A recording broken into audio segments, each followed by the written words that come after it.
Good morning. You're listening to the Mac and Jack Sports Show on Northeast Streaming Sports.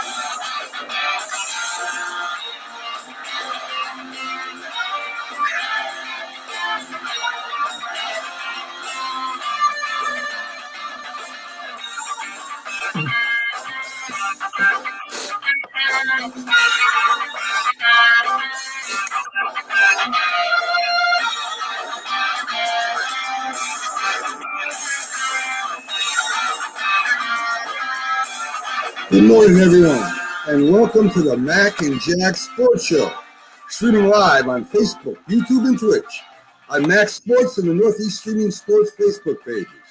The Northeast Street Sports YouTube, also we're on Twitter and Instagram. Like, share, and comment. Please subscribe to the Northeast Streaming Sports YouTube channel for all the great NESSP shows. Our website is nessp.info. Check it out. It's got great information there, folks. We got articles. We've got our links to our sports shop sponsors. We have the NSSP shows with links to their shows.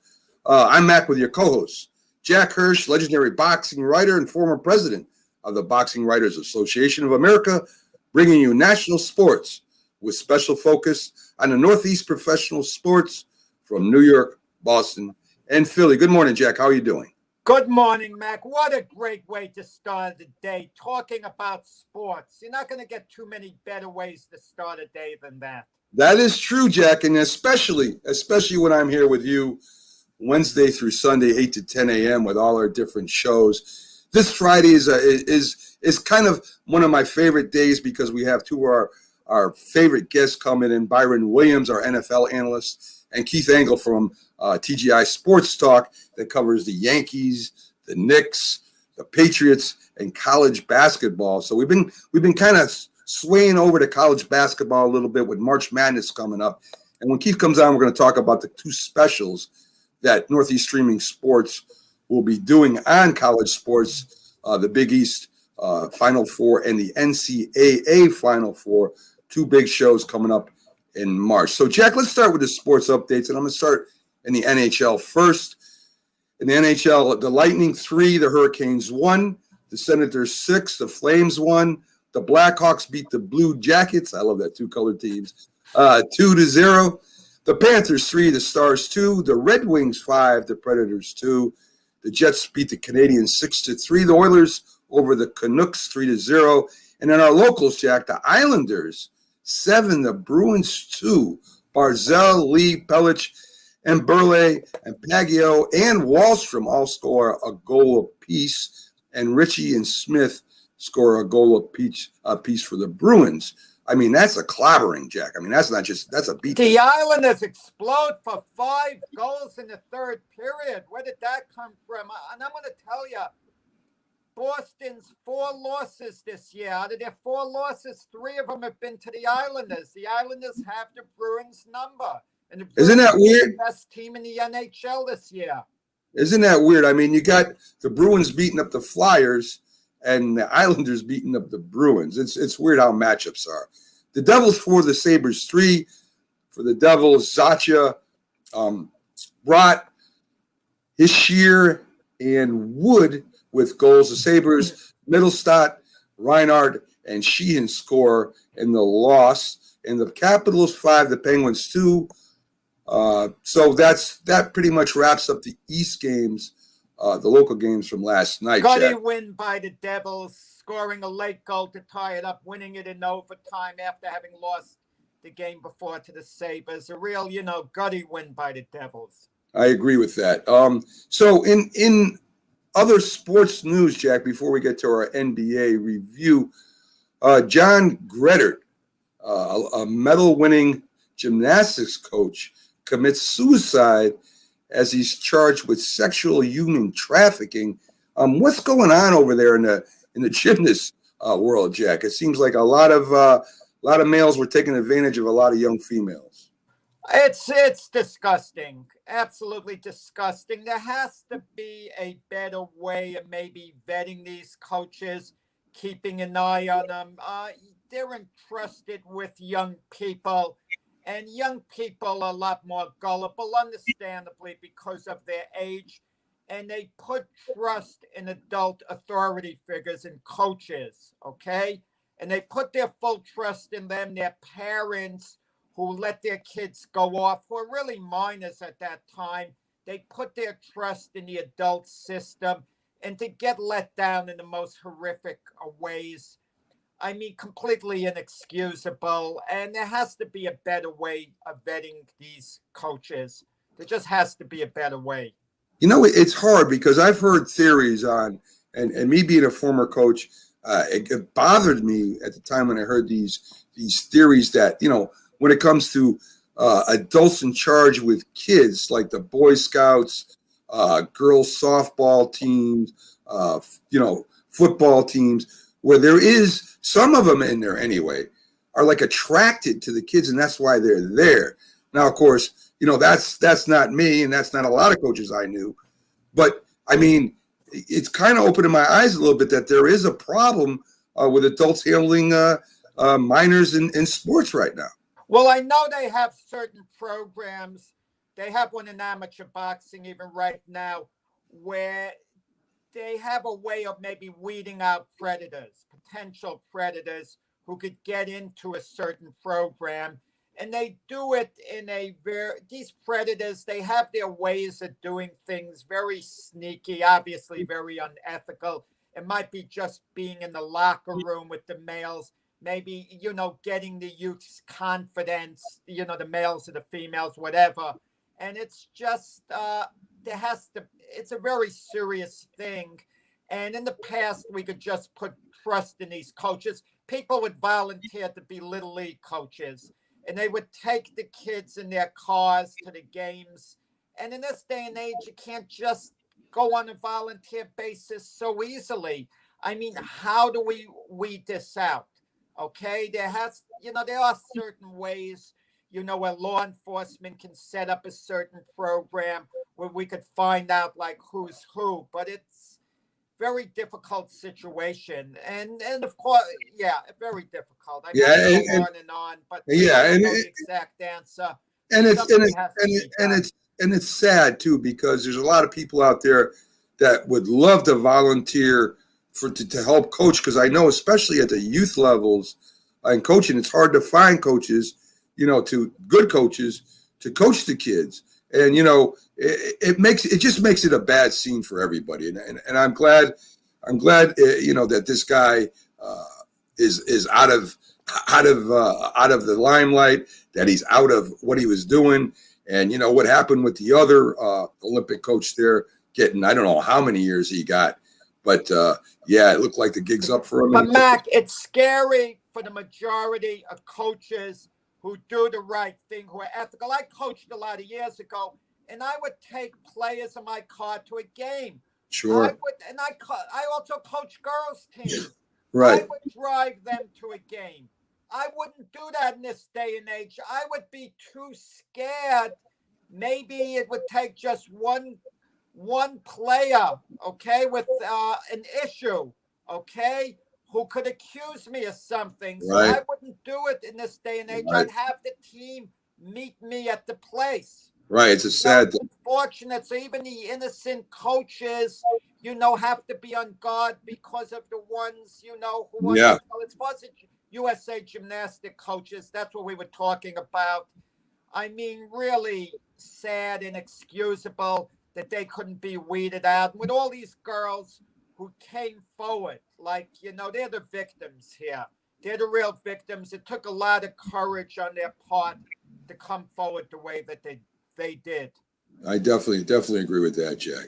So, Jack, let's get to our NBA review.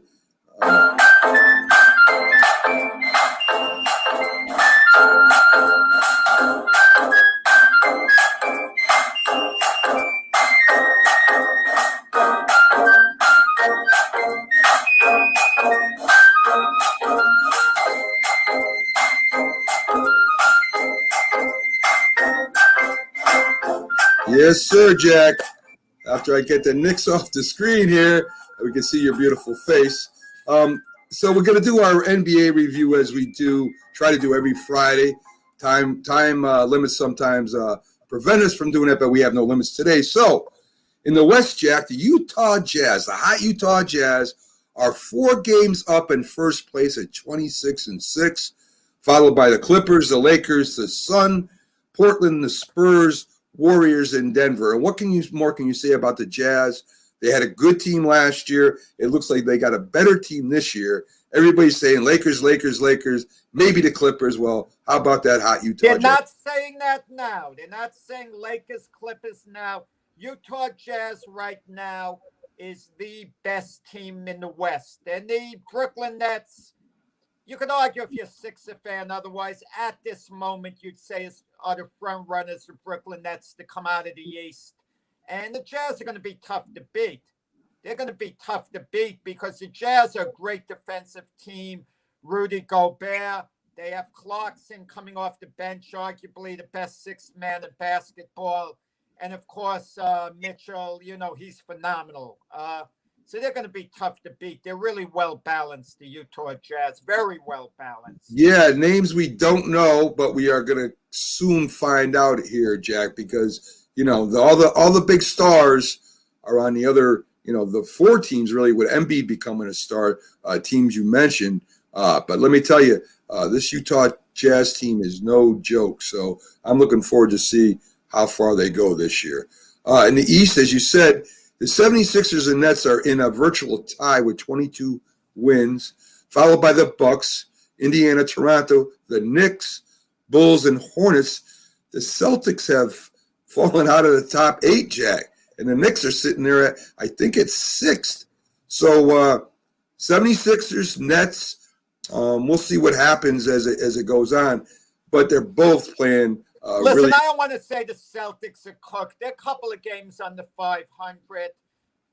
They should get it together and be a decent team before the year's over. But I don't think they're going to make a serious run to come out of the East. Trailing the pack, though, and when I say the pack, I mean the Nets and the 76ers. Keep an eye on the Bucks and the Miami Heat, believe it or not, to make a little run and to make things interesting.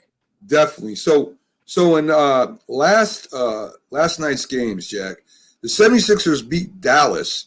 Let me see, 111-97. Embiid with 23 points, 9 rebounds. Simmons hits for 15. Curry hits for 15.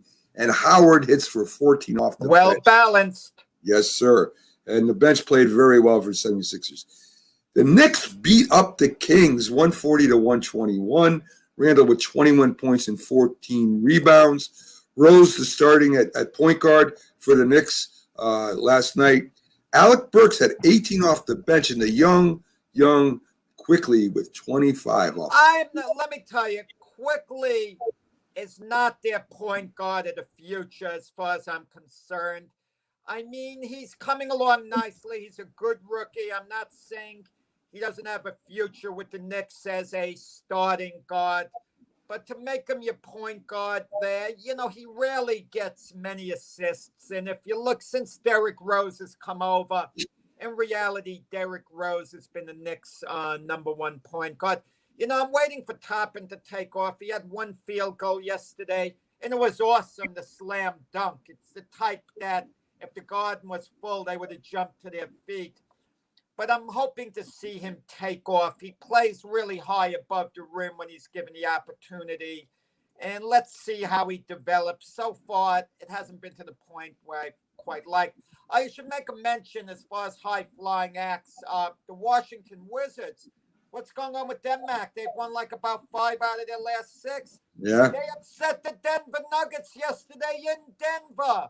Yeah. I mean, Beal and Westbrook, man. I mean, you add in one more guy to them.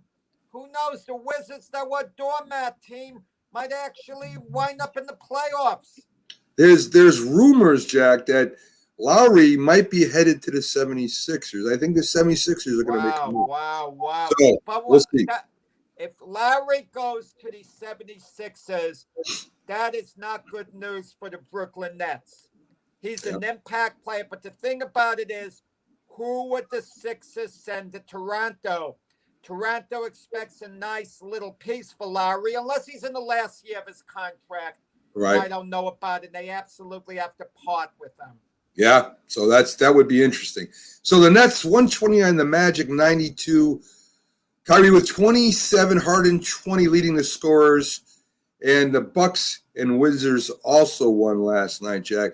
So it does look like it's going to be a two-team race. I mean, right now anything can change. The Bucks could, as you said, make a run. Magic could jump up there, at least get into third or fourth place. We'll see what happens, but it's very interesting to me, how this East is shaping up, because really, it looks like you got two real good teams, but you got some really solid teams behind them. This is the first time in a long time I think the East is competitive, not good as the West, but starting to compete with the West as far as the top 8 though. I mean, I like the way the Nets are playing lately. DeAndre Jordan has even stepped up at center. Can he maintain it over the long haul? James Harden has been the MVP of the Nets this season, as far as I'm concerned. Since he came over, he's really bought in. He's always going to be a bit deficient defensively, but he's running the offense more or less. And Kevin Durant has been out. When he comes back, you would think they can only get better. But the Nets' problem might not be internal as far as their own chemistry goes. It might be the other teams. Wait till the rest of the teams in the East get it together. And the Nets have been winning on talent, too, to a degree. And when they can't do that anymore as the year progresses, let's see how it plays out. I agree. And Carlos talks about, even with Lowry, Doc Rivers will blow it in the playoffs. He'll depend on mid-grade all-star players and a bench that is not deep. Well, they have – there's a lot of teams that don't have deep benches right now. You can talk about the Lakers. You could talk about, a few teams that are very good out there that don't have deep benches. I think Doc also Rivers did win an NBA title with the Sixers, and he lost in the 7th game, another year. And he underachieved as coach of the LA Clippers, though. Yeah, Jack, I think a lot of it has to do with situation, right? You have some coaches that go to different teams and they're successful, but they're not successful with other teams. I think Doc Rivers just, for some reason or another, didn't fit with the Clippers. As you said, he took the Celtics there. The Celtics had extreme talented players on that team. So I don't. Pierce, Yeah. So I mean, what was the difference? It has to be something to do with the front office, the feel of the team. I'm not really sure. He had talent with the Clippers, though. He did. Yes, he did. How can you knock Doc Rivers with the job he's doing this year? I mean, he's done an excellent job with the Sixers since coming over. I definitely agree with that. So, Jack, let's do one of the bits that we normally do on Thursday, but Thursdays have been so busy we kind of moved it to Friday. So I want to do the Ain't Gonna Happen segment with you, and this is where Friday today. Yes, it is. So we're going to do that. We're going to do that today, right now, before Byron Williams joins us. And our Ain't Gonna Happen spot is brought to you guys by BSTBreaks.com, one of our official sponsors that sponsor the show, and they've been really good to us. And they got great products over there at BSTBreaks.com. I'm trying to see if I got this here, and it doesn't look like I have it right now. You can't muff a commercial, Mac. You can muff something I tell you. You can't muff the stuff with the sponsor. You got that right. So let's give them up. Yeah, if you mess this up. So BSTBreaks.com is an official sponsor of the Mac and Jack Sports Show. You can go to NESSP Info to link to their store for the best in wax, straight in the pack. BST Sports Cards has it all. Join the phenomenon with all the best sport card breakers in the business. BSTBreaks.com. Get $10 off select breaks and boxes when you enter MacJack code, which is MACJACK, on the BST Sports website. Multiple authenticated jerseys, boxes, and more. And Jack, this company gives back to the community. There is a great new line open for 2021. Don't forget to put in the code MACJACK, MACJACK, and check it out to receive a special discount from BST. It's February and the NBA is in gear. Hockey has started. The draft is coming, and BST has you covered. Check out their link on the nessp.info for the great deals, Jack. So, taking care of that, and like I said, we're happy that they're with us. Let's get to it ain't going to happen, Jack. Look into your crystal boxing glove and let me know what's going to happen here. Russell Wilson gets traded, Jack. Ain't gonna happen. I know he's put it out there, but Russell Wilson has a no trade clause. He already told Seattle he's willing to come back. This isn't a Deshaun Watson situation where Deshaun Watson said flat out, I don't want to come back. Russell Wilson says, I'm willing to come back to Seattle, but he's also willing to waive his no trade clause to 4 teams he listed. The problem is, what are the chances of him going to the 4 teams? One of them's the Cowboys, for example. The other's New Orleans. It's the quarterback situation might not be perfect there because Seattle is not going to just give him away. They're going to want a big package in return. When all said and done, they'll work out their differences. Him and the Seahawks, it ain't going to happen. You know what's interesting to me, right? Adams gives the Jets holy hell, right? He wants out. He wants to go to Seattle because Seattle is always, in there for the playoffs. It's not like they're the Jets or the Giants right now, or a team that's struggling just to become 500. So to me, Russell Wilson, I understand they got to maybe protect him better. They got to do maybe better with the draft. But listen, they're consistently in the playoffs. I think this is a bunch of nonsense with his agent trying to see what they can do and maybe influence Seattle. No, that difference is involved, Mac. Jamal Adams, who's ironically got traded from the Jets to Seattle and is the teammate of Russell Wilson. His situation was strictly about money, the contract. Right. Had the Jets given him a new contract that fit his satisfaction, he'd be a Jet today, and he'd be giving 100% for the New York Jets. Russell Wilson's has nothing to do about money. He wanted to be treated like a partner. He's an elite quarterback. He wanted to have a say in the offensive scheme and other things. He just wanted to be in the big room with the guys, basically, making decisions. He felt he earned that status. Listen, he's not the first one. Tom Brady felt the same way. And Tom Brady wasn't given that benefit either. That's why Tom Brady moved on. Aaron Rodgers wants that. He hasn't been given it. That's why there's discontent. And you want to know the truth of the matter, Mac?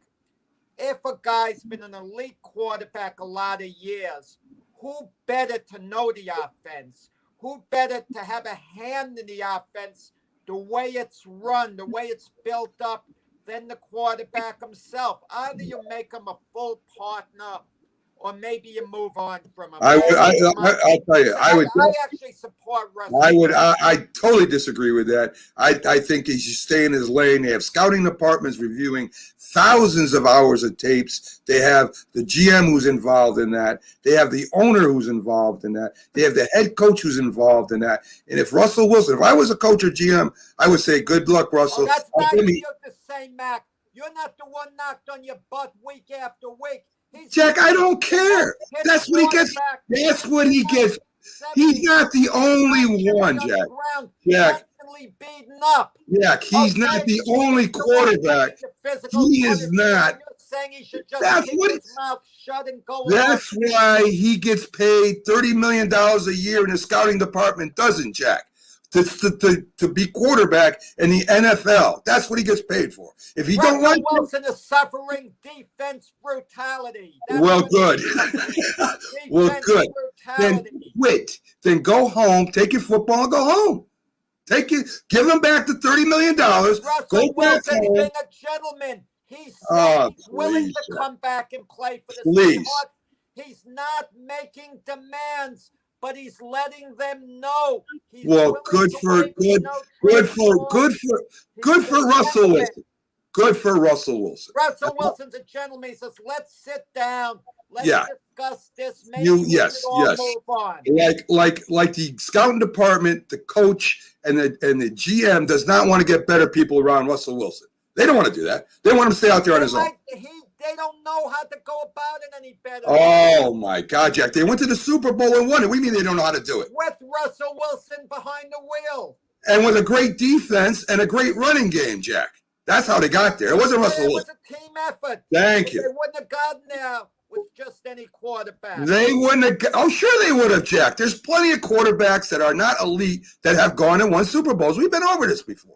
So don't give me Russell Wilson wants to be a GM. If he wants to be a GM, go be a GM. Get off the If football you look down the line of quarterbacks, in just about every instance, it has been an elite quarterback who's won the Super Bowl.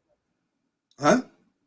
In just about every instance, there's been a Hall of Famer who's won the Super Bowl the majority of the times. Yeah. Hall of Famer to be. Yeah.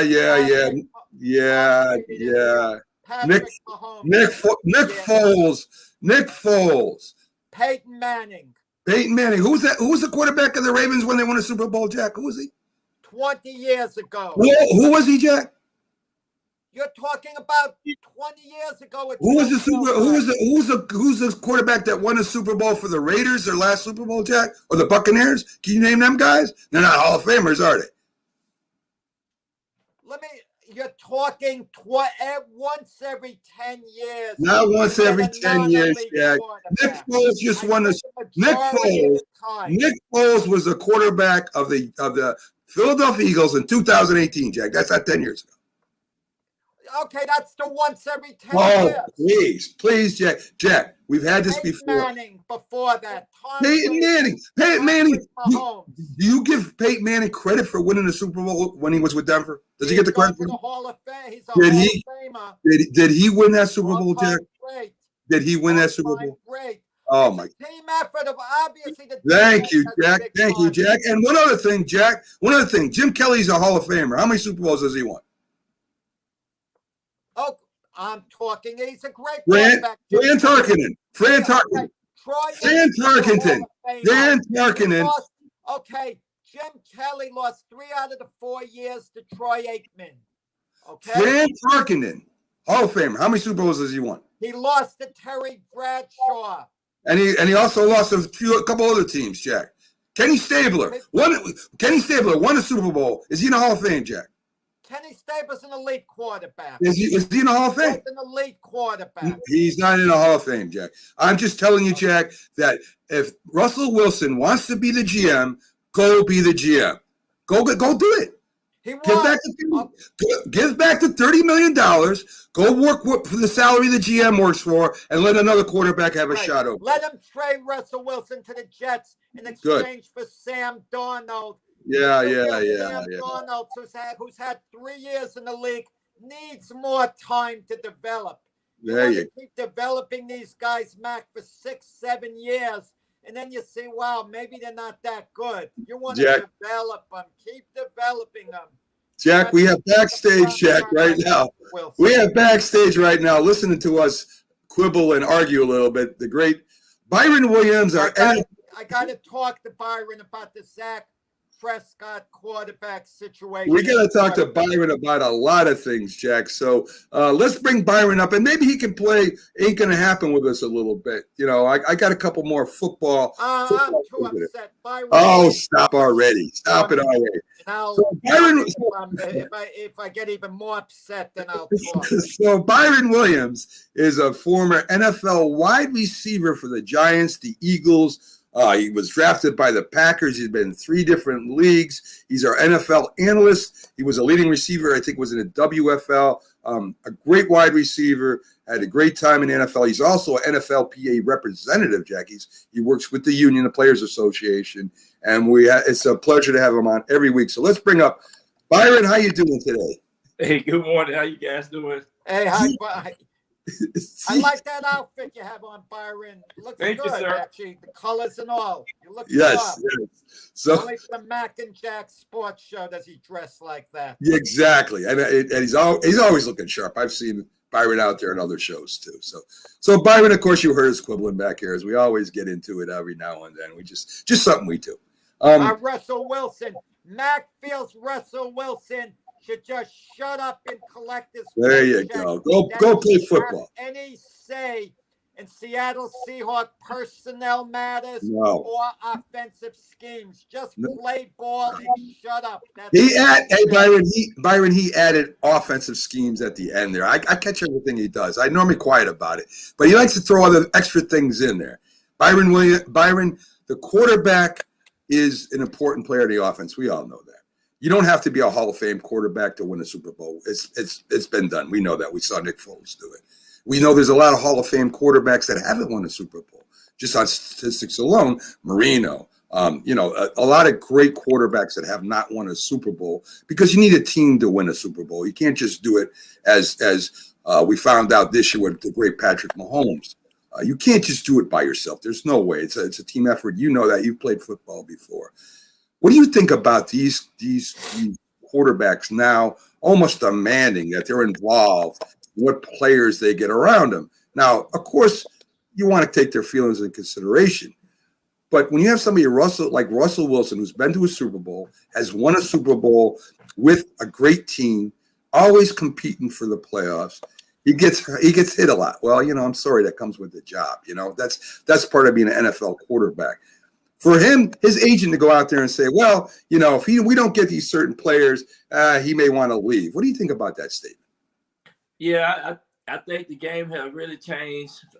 Tom Brady done changed the game, moving but the agents are kind of in the middle of putting this stuff in the player's head, and of course the quarterback is the key player. I mean, the team goes whether or not the quarterback is ready or not. So that's proven, and everybody want to try to win the Super Bowl. So now with technology and the social media and things, so it's becoming kind of crazy the way football is, and I think when you mix the owners in there as well as what they're trying to do with the salary caps, I think you get a lot of things happening all season, and since this pandemic been going on, now this is what's happening in the game of football. It's a lot of media stuff going on, as well as 10 teams bidding on Russell Wilson, things like that. It's crazy.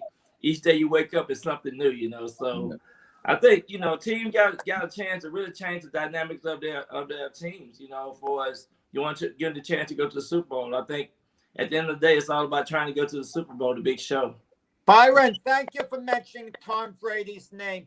Now, as far as Tampa having a great defense, they didn't just come up with this personnel this year. Most of the players were on the team before. But Tom Brady comes to Tampa Bay, and they accommodated him. They accommodated him. Whatever Tom wanted, Tom was getting. They allowed him to be involved. Now, these other quarterbacks, to me, like Aaron Rodgers, Russell Wilson, they'd like to be involved the same way. And look how the Tampa Bay Buccaneers were rewarded. They won a Super Bowl, and it was more than Tom Brady, the quarterback. It was Tom Brady like the de facto GM, the combination of all of that. That's why they won the Super Bowl, because they allowed Tom Brady to have that input both on and off the field. Yeah, I mean, that was a combination of some of it for sure. They brought in Brown, and but it was a one chance shot, I think, and they was trying to make that happen, and they did. They were successful doing that. But you're absolutely correct. That defense played, and a lot of people don't give credit to that defense. And we talked about on this show all the time. Defense win championships. You got to have the defense. You got to have the secondary, the linebackers, and you got to have that rush, to put that pressure on the quarterback. So you're absolutely right. Well, Byron, and to follow up on that, right? Jack said he was a de facto GM. Tom Brady has played in 10 Super Bowls. He's won 7 with the Patriots, and with the Patriots team. Gronkowski, of course, comes out of retirement because he wants to play with Tom Brady. Gronk had a good year. He did have not one of his best years, but in the Super Bowl he shined. Antonio Brown really didn't add a lot to that team already. That team already was a legitimate playoff Super Bowl contender before those two people got there. It just gave them a couple more weapons or to spread around to. But the defense won that game. We saw the game. We know what happened there. They just stopped that Kansas City offense. They couldn't score touchdowns. When you can't score touchdowns, you're not going to win a Super Bowl too much. So, I understand what Jack's saying, that they should maybe ask him, hey, any free agents that you might like come over. But once you start giving Aaron Rodgers, who's won one Super Bowl, the Green Bay Packers are always in contention. With Russell Wilson, always in contention, have won one Super Bowl. And that was not because of Rodgers and not because of Wilson primarily. They were great quarterbacks. I'm not taking nothing away from them. But Seattle had an unbelievable defense when they went to the Super Bowl. They had one of the best running games in football, with the beast running the ball. And it made it easy for Russell Wilson to do what he did. I mean, when you got a great running game, you can play action pass everybody to death. And you saw what Tampa Bay did with that running game in the Super Bowl, right? They were holding them linebackers and they were holding them safeties up close because they were pounding the ball on them. So it just makes everything work. I'm not saying that these guys should be saying, when Jack says, shut up and play football. What I'm saying is stay in your lane. These teams are competitive. You could be on right now the Jets. You could be on, the Eagles. You could be on a lot of football teams that aren't even close to the caliber you are right now. So to me, agents and stuff like that make this a lot bigger than what it is. So, I understand what Jack's saying, but he's totally wrong on having quarterbacks become GMs.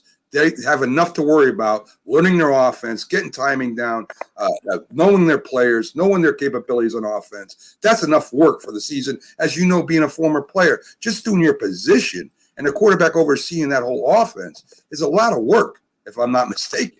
Yeah, I think you're absolutely right. Just giving a head coach that position to be a GM, it didn't work in Houston. It's just too much work. You got too much personnel decisions to make and things like that. So, yeah, you're absolutely right. So, Byron, you're being a former player in the off season. I would imagine you start working out after you take the break. I don't know how long players normally take, but you start trying to get back into condition again for the next year. And when do players normally start doing that, Byron? Is it a week, a month, 2 months before they really start, getting ready again? Yeah, I think most players take off maybe no more than a month, but they really get back at it. They have to. It's year-round type of training. You have to get your body back to where it's going to be very competitive. But a lot of players are always doing something. They got special training tables that they have to eat and things like that. You can't let your body get too much fat. Some of the things that you have to be engaged in is your heat and your endurance. And I think injuries is a key factor. It's all about trying to get those 16 weeks without getting injured, but it's hard to play that many weeks without getting some type of injury. So, players got to really deal with that. I think too, these young players coming out of college, it's really a key for them to try to get their mindset and get the speed of the game down, as well as get those extra 4 to 6 games that they have to play in the National Football League if you're gonna make a team. So it's a very critical time right now. Of course, the NFL is focusing on the draft, who they need to add, what their weaknesses are, and things like that. And then, of course, the salary cap component that plays into how you sign free agents and things like that. But this is a key time, and especially with the COVID situation, players got to be real careful who they're surrounding themselves with, what they're doing in the off season, and staying away from the media, staying away from things that can get you in trouble, on and off the football field. In college, the coaches watch the players' diet. Is there that same control in the NFL? Because I'm under the impression in the NFL, the players are much more on their own. Yeah, the players are much more on their own, but they do have a list of players that got that tendency that can step out of bounds or something like that. So they got a couple of assistants in the organization to make sure that they're accounted for, and as well as make sure that they not getting into trouble with their wives and girlfriends and drinking in these nightclubs and things like that. I mean, that's a key component. I mean, you only have a small percentage of that happening now, but they do have people attached to these teams assigned to certain players that have tested positive for certain things and things like that. So it's really a lot of good dynamic components that's behind the scene to make sure that the team stays intact. Because So the NFL has babysitters, basically, chaperones. Let me put it in another way. yes, in some instances they do. Yes. So Byron, now, I mean, you've experienced this before, and this is why I love having you on the show, being a former player. So free agent comes around, you mentioned that. And a lot of players understand that they're on the bubble. I mean, they might have even played a little bit last year, and that, the team may be looking for other people at, your position. So, I mean, what does this do to you when you're training? The team's looking for another running back or another defensive end. I mean, even though you're better than average or you're a solid football player, they're always trying to upgrade the team. So are you paying attention in free agency? I mean, you're training, you're the wide receiver of the Giants. We're trying to sign Randy Moss. What are you thinking? Yeah, I mean, if you're on the second or third team, you're always looking to see who they're signing. But yeah, the top 30 players on the team, you kind of know who they are. You know that they might change anywhere between 20 to 15 players throughout. That need to add to the roster. But also now you have the practice roster. So you got 10 or so players on that part. But those practice roster people are first and second year players as well. But yeah, if you're on the second team or third team and you barely on the roster, you're constantly looking to see what kind of competition you're gonna have or how you fit into the chemistry of the team. So yeah, you're aware of things, but now with technology and everything, instantly, who that added to the team and where you stand in your position. So, sometimes you don't have a whole lot of choices in that. You just got to make sure that you stay in shape, be competitive, and see if you can add your talent to the formula of the team. Right. A player who's cut, okay, obviously he tries to stay in shape to get picked up by another team. But when he doesn't get picked up by another team immediately, does he have communication with NFL teams to see whether they might, or do they have communication with him and say, look, we might be giving you a call later on, if someone gets injured, you're high on our list, for you to bring on. Yeah, and that's where your agent come in at. Your agent is pretty good with the general manager or the scouting director or something like that. And so you might say, well, you're on this list. You one of the players they're really interested in. And so that you have a couple of teams or choices that you might be able to, go negotiate with and be able to make that move, So yeah, it's really, the agents are probably gonna be a key in you getting your job as well as being informed on where you are. Like the Lewis running back that played with the Giants. He was on out there free agent, and when Barkley got hurt with the Giants, he was able to get picked up. So, you kind of hear the rumors. And then another thing too that's a factor is these coaches move around as well in the offseason. So sometimes these coaches have some insight on a couple of players that they want to fit into the equations. I know I had contacted the Dallas Cowboys director of personnel for a player this offseason, and he just said that this kid didn't fit our style of defense on the rush end. His body type wasn't the type of player that we're looking for. So the player ended up signing up in Canada. So you kind of get an inside track on what the teams are looking for if you fit the scheme of things in their offensive defensive scheme. So Byron, we got a big draft show coming up on Northeast Streaming Sports, which Byron agreed so far in principle to come on. It's going to be a late night over there at Northeast Streaming Sports. It'll be on TGI Sports Talk. when we'll be going live an hour before, and they'll go, Jack will be there too, and they'll be going deep into the night without me. I'll be there in the beginning. But so the draft comes in, again, you're a wide receiver, and you're like maybe a third receiver, and then all of a sudden they draft Lamb. They draft this great college wide receiver. Does this too get you nervous? I mean, when they make a first-round draft pick, they're looking to make him a starter at least halfway through the season. Does this bother you? I'm trying to get the psyche in here, Byron. I mean, you're staying in shape, you're playing well, you're catching a few touchdown passes, having a couple 100-yard games, and then they bring in this hotshot college kid. Do you get a little nervous then too?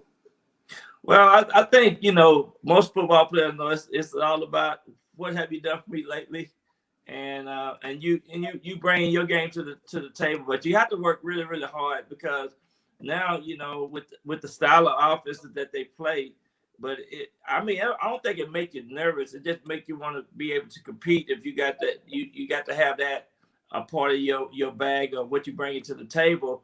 But I also think that this day and time, some of these receivers are still, I think, not going to come in and make a big splash because the maturity of the game and the speed of the game. So sometimes some of these players are going to be some project kids that going to come in and probably make an impact a second year, third year down the road because of the adjustment that you have to make. Now, I think the top 5 or 6, 10 receivers are going to be pretty good coming out of college this year. They got a good class of wide receivers again coming out of college. So now with the 7-on-7 and the offseason and the style of play that these offenses are having, these receivers are coming in making big impact. And we saw that last year with the first 5 or 6 receivers that were drafted out of last year's draft. Byron, you're from Dallas. Is the Dak Prescott contract situation big news in Dallas? It seems to be big news nationally. And Jerry Jones has come under a lot of criticism. I'm defending Jerry Jones only because Dak Prescott wants to be paid like a top 2 quarterback in the NFL, and he's not. He's not a top 5 quarterback. He slots in somewhere between number 6 and number 10. And I can name the guys ahead of him. I mean, Tom Brady obviously is ahead of him. Aaron Rodgers is obviously ahead of him. Patrick Mahomes is obviously ahead of him. Deshaun Watson is ahead of him. I'd say Justin Herbert's ahead of him, just getting better. And then you could talk about Dak Prescott, start slotting him in 6 to 10. Nothing the matter with that. He's an elite quarterback and should get paid as such, but not as a top 2 quarterback in the league. And that's what Zach is holding out for. And Jerry doesn't want to pay that. So, but what's the feeling in Dallas? Is the pressure on Jerry Jones to sign him? Are people a little upset with Dak Prescott? Well, I think you can't be upset with Dak because of, what happened to him last year, but definitely, people are ready to get that closure behind them. Yeah. But I think Jerry said he's gonna make it happen. So Jerry be able to make it happen. I think Dak is his guy. He done said that time and time again. Him and Stephen Jones have both said that.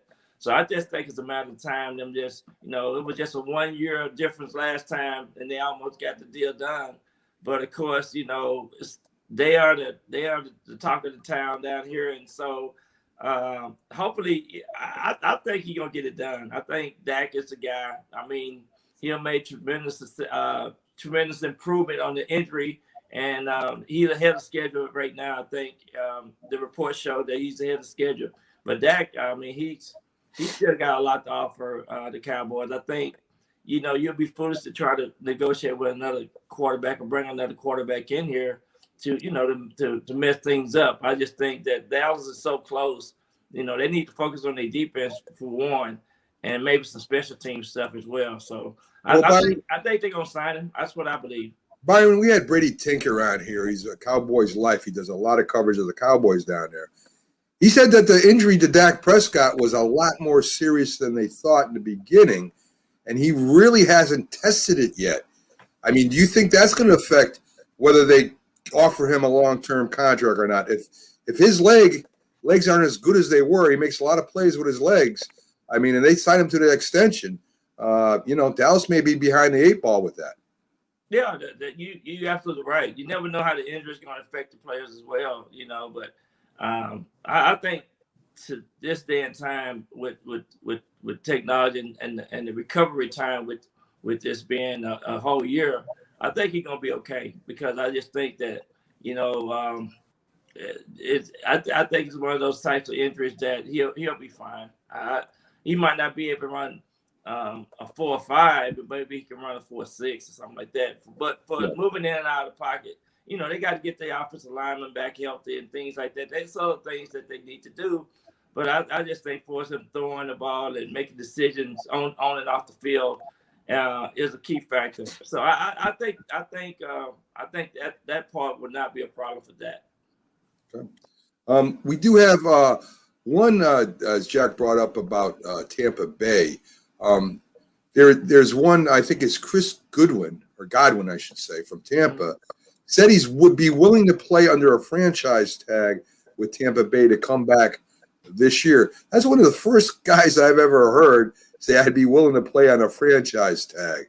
I know the NFLPA does not like that too much. I mean, they want to make sure that the players get good contracts and that. What do you think about somebody actually coming out and saying they wouldn't mind playing on a franchise tag, Byron?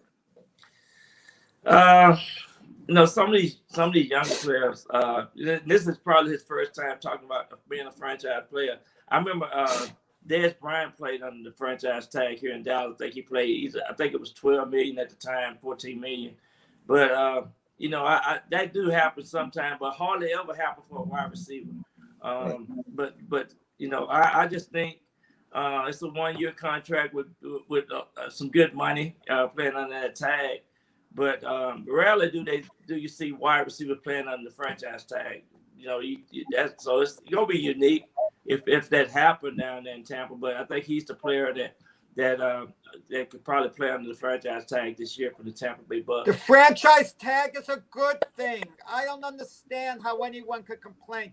You're getting paid more that year than you probably would on average on a multi-year deal. Yeah. Plus, the worst that could happen, you get injured and you don't play again after that year. But unless you're a complete fool, you have lifetime security financially, unless you throw your money away. So, it's win-win. And if you go a year at a time, I don't understand. People think the team should always give multi-year deals. It's not smart business for the team to give some multi-year deals away. It usually doesn't work out.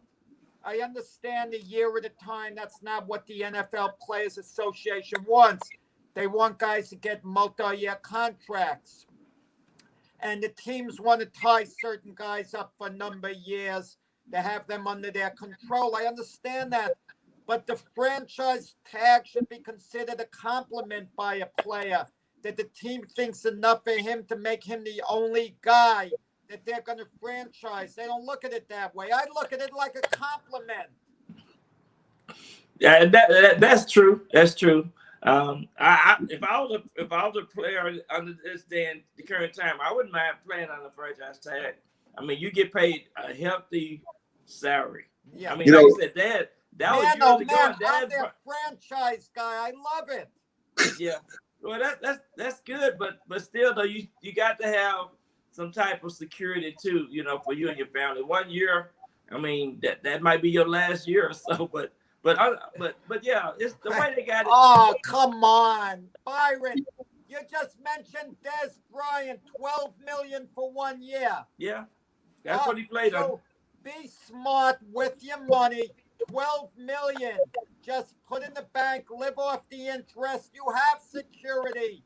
And that's not counting the money he made before that. Yeah, I agree. I'm not saying nothing negative about that, though, Jack. I'm just saying. Byron, you mentioned Dez Bryant, $12 million. Dak Prescott would get $35 million for 1 year. They just got 32 this past year. He just got 32 this past year. Yeah. But as you said, injury. But there's also something else to look at. People live within their means, right? If you were making millions of dollars a year, you're going to spend hundreds of thousands of dollars a year. That's just what people do. You're not going to live in a shack in the woods with, outdoor plumbing. You're not going to do that. You're going to go out, you're going to buy a nice car, you're going to buy a house, you're going to set up some funds. You don't have $35 million in your back pocket. That doesn't happen. So players can get foolish and do stupid things. But also, if he has a bad year, they're not going to franchise tag him again.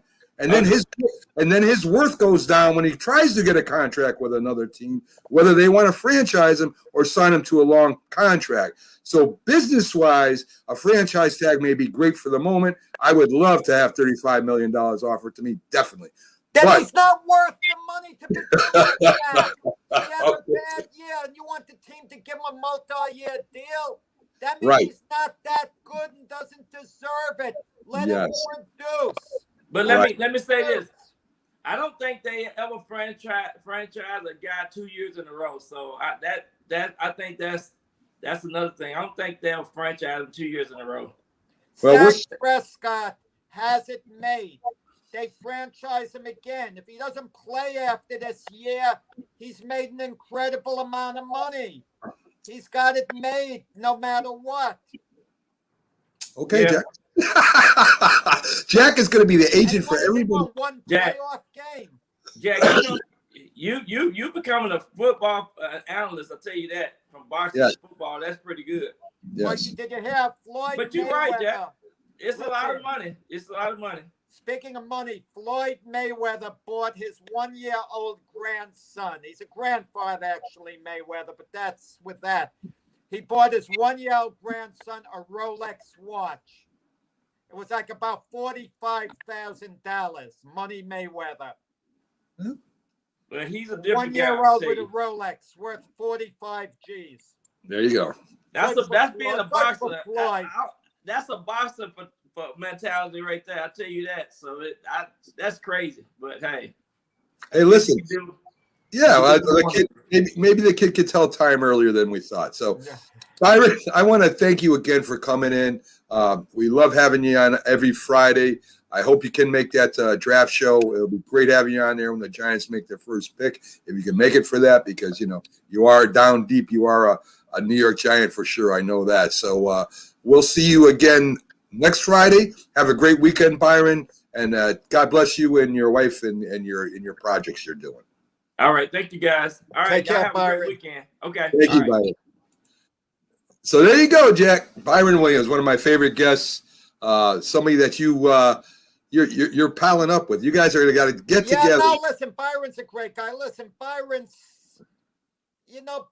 a fair guy. He wants the players to get the multi-year deals as much as they can. I want them to get that too, but there's a sense of fairness. Management shouldn't always be made the villains. They've got to make a smart business decision as well. And to just, give guys money, they got to look long range. Are the players really going to be worth it? And sometimes they are, sometimes they aren't. But in the case of Dak Prescott, it's been national news there. Byron's from Dallas. And let's see how it plays out. Yeah, I mean, listen, Jack, you kind of switched sides on me there. At first you were for, the quarterbacks having say, and now you're telling the quarterbacks to stop wanting long contracts. So that's pretty interesting, Jack. The quarterbacks who should have say are the ones who are well established and have won with the teams. Okay, right. Been there a long time. Right. Like, Russell Wilson, Aaron Rodgers, a guy like Tom Brady. Look at the way it worked with Brady. That's the model, veteran quarterbacks. Oh, my God. Like Tom Brady made that defense. Like Tom Brady drafted all those players for that offense. I mean, Tom Brady is Brady brought in the greatest. Antonio Brown. Wow. So on. Wow. Wow, that was incredible. So anyway, Jack, let's get our official timeout out of the way. We'll be back right after that, folks, with Keith Engel from TGI Sports with some more great sports talk. Stick with us if you can, please. If you served honorably in our nation's armed forces and you're looking for a way to continue serving your fellow veterans in your community, then join AMVETS. Each year, AMVETS members volunteer millions of hours at VA healthcare facilities from coast to coast, helping to improve the lives of their fellow veterans through the VA Voluntary Services Program. AMVETS posts and departments also participate in a wide variety of community service projects, ranging from Americanism in our schools to supporting the Special Olympics and Boy Scouts of America. If you no longer wear the uniform today, you can still serve through the AMVETS by joining today at amvets.org. Hi, Grandma. What's for dinner? Hey, honey, I'm making stew tonight. Ooh, can Nina come over? I'm not sure about our new friend. I wonder if there's been any drinking going on. Alcohol at her age can lead to so many bad things. I've been meaning to ask you, what would happen if someone offered you a drink? Grandma? This is hard. She's so young, but I know I need to talk to her about it now before someone tries to give her alcohol. If anyone ever does offer you a drink, I want you to say no. I have too much respect for my family and I don't want to get in trouble. Okay. Really? I promise, Grandma. I love you too. Okay, how about tasting this stew and telling me what you think? Some children may try alcohol as young as 9 years old. It's not too early to talk about drinking. For tips on how to begin the conversation, visit underagedrinking.samhsa.gov. That's underagedrinking.samhsa.gov. This message brought to you by SAMHSA and this station. When you hear the word asthma, you probably think of shortness of breath, coughing, or inhalers. Lots of things can trigger asthma, but the fact is that asthma doesn't just attack, it can kill. But with proper medical management, asthma is controllable. If you experience shortness of breath, wheezing, tightness in your chest, or persistent nighttime coughing, you may have asthma. See your doctor and get the facts. You'll breathe easier. For more information, call 211 Infoline. A message from the Connecticut Department of Public Health. Keep Connecticut healthy. If you talk and they will hear you every single time. Oh, we're getting killed. Yeah, well, Kyle's not here. How come? Kicked off the team. Didn't Tim tell you? Kyle and some other kids got caught drinking beer in the park a couple of nights ago. Really? Yeah, 0 tolerance. He's out for the season. Come on, it's a first offense, right? That we know of. But why should that matter? He knew not to drink. I made it clear to Matt, that's what we expect from him. What have you said to Tim? Nothing really. You know, a lot of kids try it at this age, so. Yeah, well, a lot of kids don't try it too. I'm not saying that Matt's gonna be this perfect kid, but if I don't tell him what we expect and why he shouldn't drink, how's he gonna know? You think kids that age really listen? They never admit it though, but they hear more than you think. Talk. They hear you. For more information about talking with kids about underage drinking, visit underagedrinking.samhsa.gov. Try.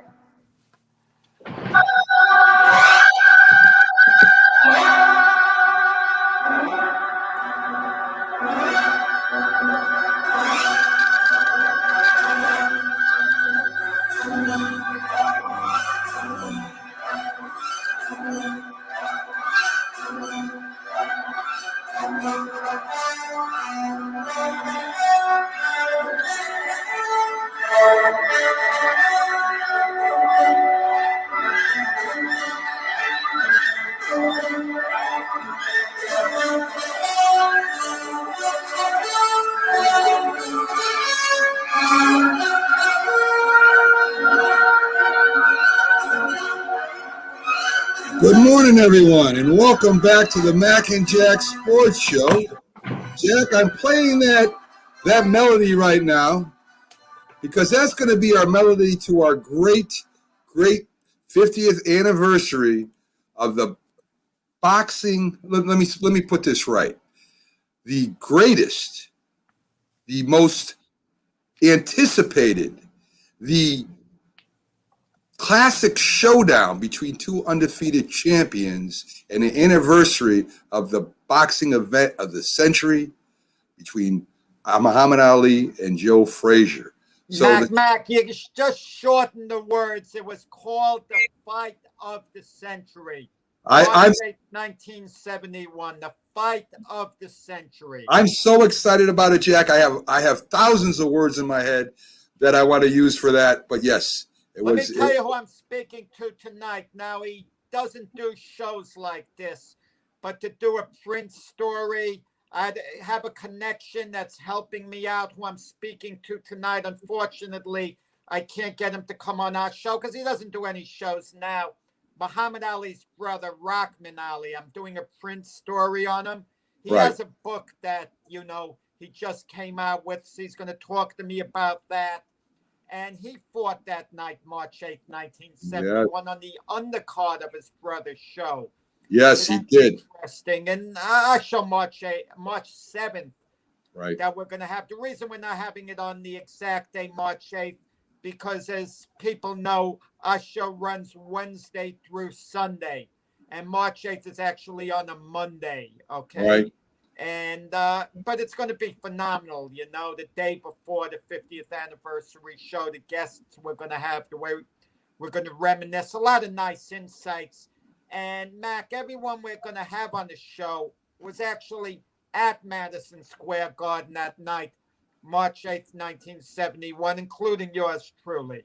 Right. And I mean, we've got some of the best guests coming on. Don Majeski, Peltz is coming on, Russell Peltz. Russell Peltz, Hall of Fame Philadelphia promoter. Right. And we've got actual fighter who also fought on the undercard, Jack. Paul Simonetti. Right. Fought on the undercard, won a 4-rounder. He's going to be coming on. And the fourth one, Jack, tell us a little bit about the fourth. Frank Laterzo, he's a writer. He's from Philadelphia, journalist. He was there as a kid. His memories, I mean, it impacted him for a lifetime. So he's Yes. About and, that. And as I've talked about before, the first fight I actually sat down and watched as a young kid. And man, what a fight it was. I remember all the lead up into it, the self-promoting by Ali, the promoting of the fight. It was a Hollywood atmosphere. It was the first really event, and the fight lived up to the hype, Jack. It was incredible. It set up promotions of fights for today. That started it all to me. And two different styles, two different personalities, and the fight that went the distance almost, not to the last bell, but almost there. Well, no, last it went to full 15 rounds with Frazier winning the decision. You were thinking for 1 second of the Thrill in Manila, their third fight. I was thinking about when Ali got knocked to the canvas, Jack, with that famous left hook. And if I remember correctly, he got up, finished the fight out. Frazier wins the unanimous decision. Yes. And that's why I said almost 15, Jack, because that was the clinching blow of the fight. Well, so, it went to full 15 minutes. It did. In your view, the fight was in doubt until that moment, until the left hook knocked him down. Which it wasn't from what we learned later. Frazier was ahead on all cards. But Frazier didn't know it, and Ali didn't know it. So they were going at it for the full 15. Ali coming back with his flurries. I mean, it was just a tremendous fight. And we can't wait to do that. 7 March, guys, we'll be streaming live to Northeast Streaming Sports for that show, to our YouTube channel. We're going to be, of course, there'll be, the audio will be up on iHeartRadio and all the other platforms we're on. So it's going to be a great time. And we'll have Keith Angle be coming in the day after that on March 8th. Keith is doing and he'll be on to talk about a little bit more, the Final Four for the Big East NCAA basketball. We'll be going. Keith Angle, you mean to tell me on the 50th anniversary day of Ali Frazier, he's talking about the Final Four in the Big East? Yes, that's Keith's. Well, that's Keith's thing. Wait. Okay, listen. What the heck? The 50th anniversary of the most famous NBA thing. I'm going to talk boxing. Come on. Don't take offense to it, Jack. It's a special, so it'll be fun. Oh, it's a special. Then it's okay. Right. Specials get a waiver. I thought Keith would just want to talk about in the show, but if it's a special, I'm fine with that. Yes, a lot of big guests on that. Okay. A lot of big guests on that special. Then we'll be having folks on Northeast Streaming Sports also. We'll be having the Final Four of the NCAA Championship. We'll be doing the live draft. So if you love the draft, we're going to be starting an hour before the draft. We're going to have a lot of people, a lot of guests on that one.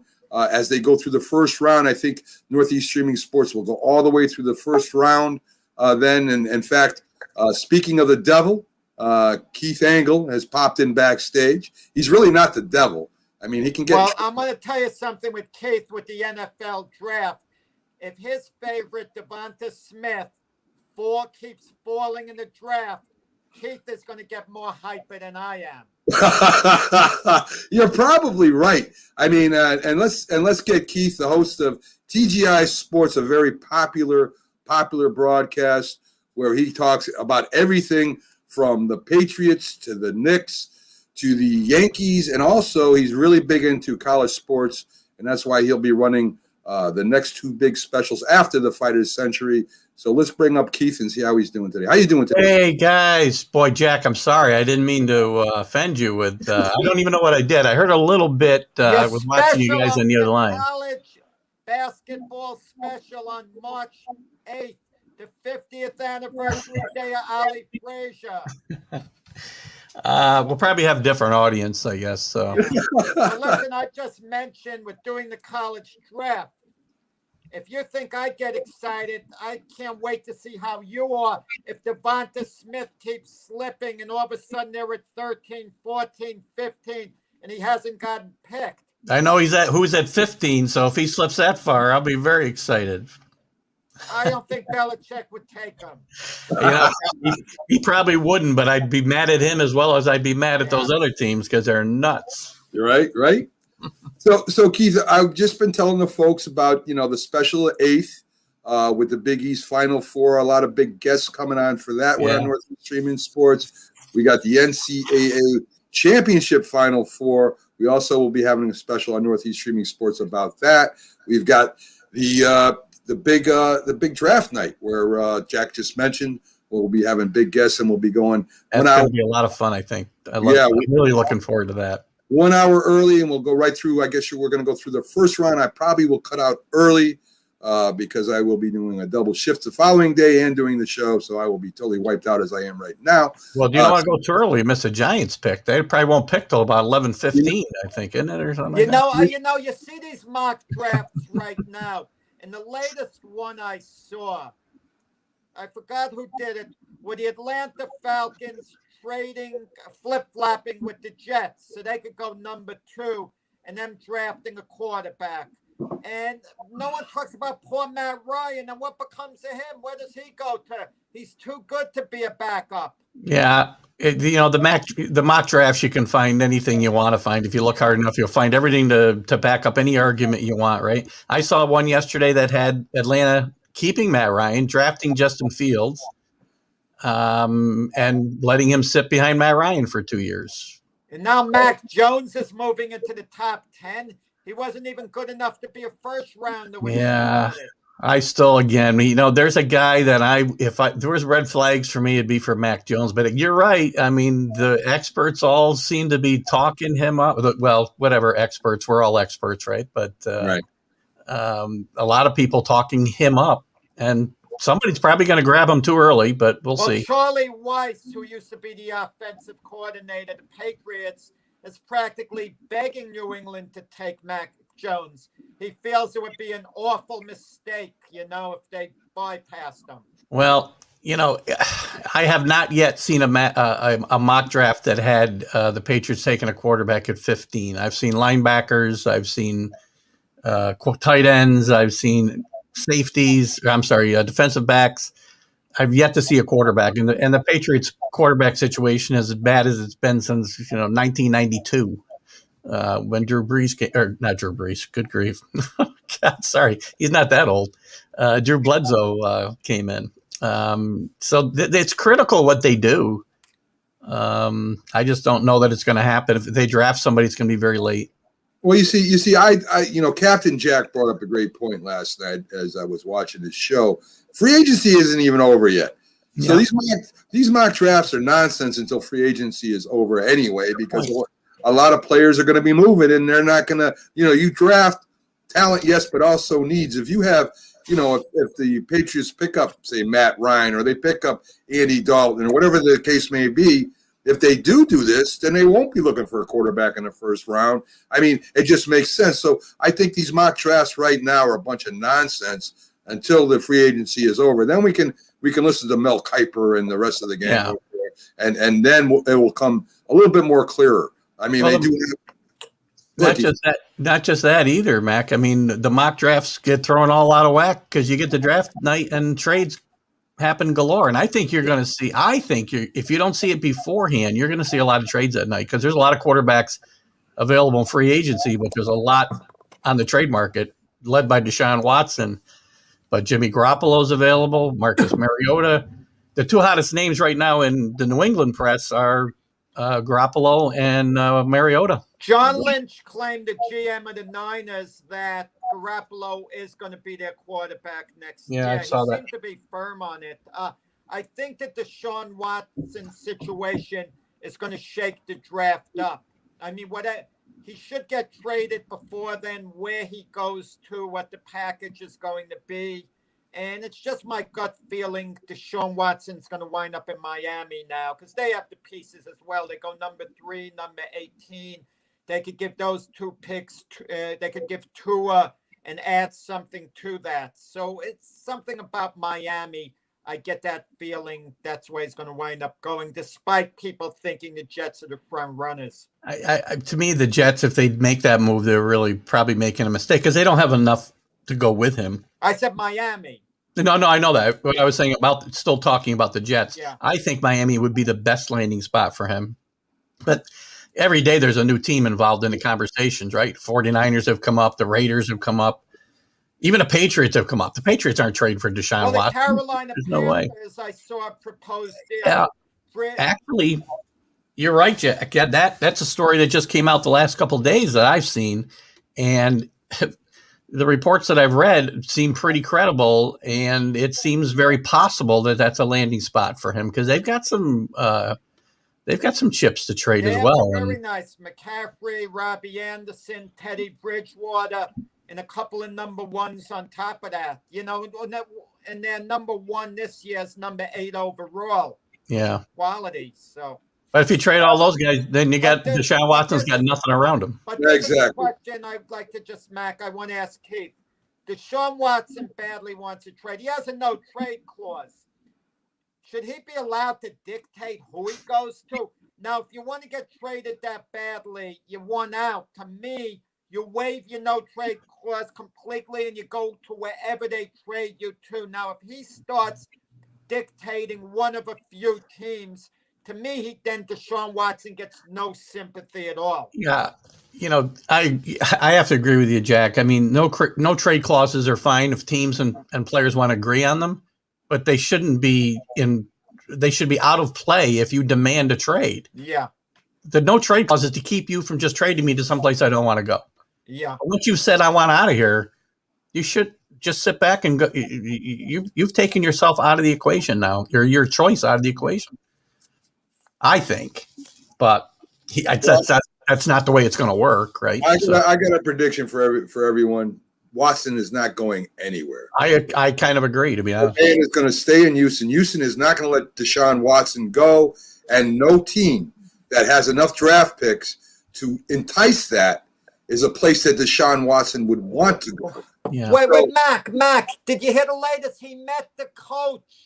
He met the coach a day or 2 ago and told him, I don't want to play for this team. I don't want to be here, and I'm not going to play for this team. Well, then he can sit home and not collect his contract then, his payment. I mean, I don't think this man is going to be traded to a team, a quality team that can give the Houston Texans what it would need or want for Deshaun Watson. It's not going to happen. He's going to have to go. He's going to have to go to a lower team, and even Miami would be foolish to me. With all those draft picks to bring on a player that if he doesn't get his way, and that has to be taken into consideration, that he wants to be traded.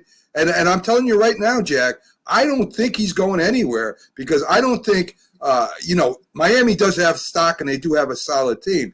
But if you were the GM or the coach of Miami, do you want a player that doesn't get his way or is unhappy, and he's going to say, well, I want to get out of here, or I'm going to go on Twitter and start trashing you? I don't want a player like that. I don't care how great he is. There's a lot to be said for that. I don't think he trashed them on Twitter. Trash who? The Texans. I don't Well, think they trashed their hiring process. That's what triggered this whole thing. You know, he's not involved in the hiring of the new coach, and he's not. Well, happy. he questioned their practices. There's a difference between He trashing. he took all the references to the Houston Texans off all his social media. His agent or the stories being leaked out are that he's unhappy. He wants to leave. He does not want to be part of the Houston Texans organization anymore. I don't see how that's not trashing the team, Jack. J.J. Watt wanted out as well.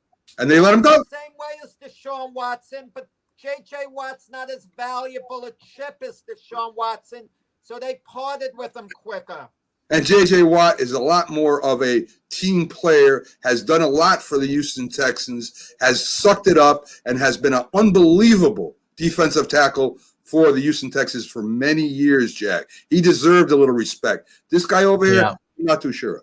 He also has a lot more of his career behind him, too, so than Deshaun Watson. And you're right. Deshaun Watson, you can't compare as far as people, in my mind, not knowing either one of them, of course, but just from all reports, they're on a different level as far as human beings and character goes. So, J.J. Watt J.J. Watt took care of Houston people. I was there too. He wasn't worried about whether he made an extra $5 million or who they signed. He was there. He was part of the community. But Watson hasn't been a bad citizen, so we should be there with that.